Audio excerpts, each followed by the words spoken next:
కలుగుతున్న విషయాన్ని దయచేసి గమనించమని కోరుతా ఉన్నాను.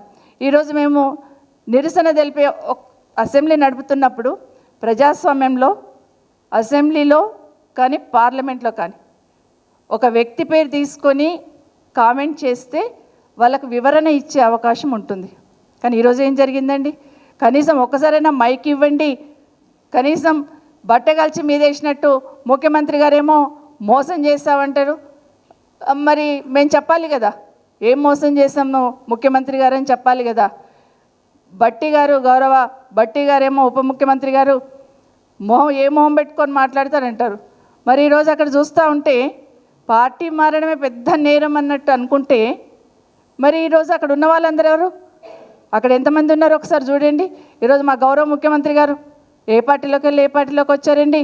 ఇప్పుడు మరి అక్కడ ఏ మొహం పెట్టుకొని కూర్చున్నారు? ఆ రోజు టీఆర్ఎస్ పార్టీ, తర్వాత టీడీపీ, తర్వాత కాంగ్రెస్లోకి.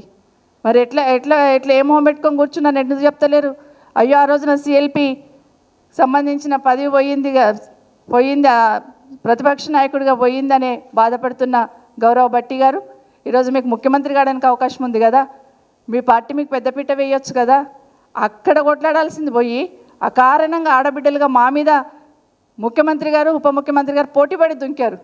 సరే మాట్లాడారు, మరి వివరణ అయితే ఇవ్వాలి కదా, అది కూడా ఇవ్వలేదు. మైక్ ఇస్తే చాలు ఏం మాట్లాడతారో అనే భయం మీలో ఉన్నప్పుడు మమ్మల్ని విమర్శించే స్థాయి మమ్మల్ని ఎట్లా విమర్శిస్తారండి మీరు? మరి విమర్శించినప్పుడు మా సమాధానం కూడా వినాల్సిన అవసరం ఉంది. మేము ఒకటే అడుగుదాం అనుకున్నాం ఈరోజు. నేను అయిపోయింది, తెలంగాణ రాష్ట్ర మహిళలందరూ చూస్తూ ఉన్నారు. సాధారణంగా ఎక్కడైనా వివక్ష ఉంటుంది, ఎక్కడైనా తొక్కేద్దామనే చూస్తుంటారు మహిళల్ని.